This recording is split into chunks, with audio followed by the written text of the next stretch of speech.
article appearing in JAMA Neurology links exposure to certain environmental toxins, like pesticides, to amyotrophic lateral sclerosis, ALS, or Lou Gehrig's disease.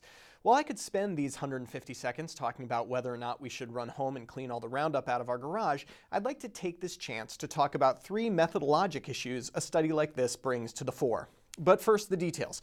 Researchers from the University of Michigan performed a case control study of 156 individuals with ALS and 128 controls. They administered a survey asking about all sorts of environmental exposure factors, and importantly, they drew some blood to directly measure 122 environmental pollutants.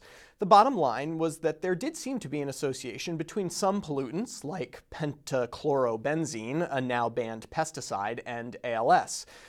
So on to the 3 issues. Number 1, multiple comparisons. As I mentioned, the authors looked at over 100 pollutants in the blood of the participants. Given no effect of the pollutants, chance alone would leave you with several statistically significant relationships.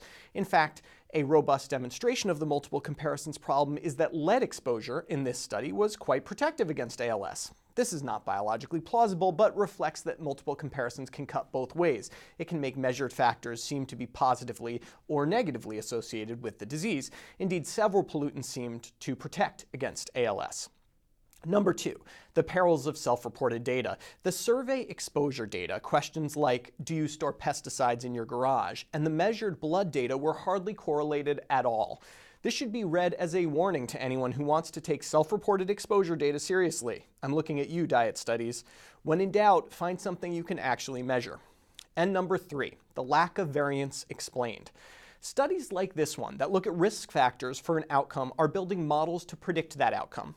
The variables in the model are things like age, race, family history, and the level of pentachlorobenzene in the blood. It's a simple matter of statistics to tell us how good that model fits, how much of the incidence of ALS can be explained by the model. We almost never get this number, and I suspect it's because you can have a highly significant model that only explains, say, 1% of the variance in disease occurrence. It doesn't make for impressive headlines.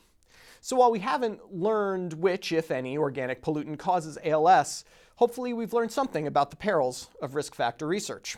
For MedPage Today, I'm Perry Wilson.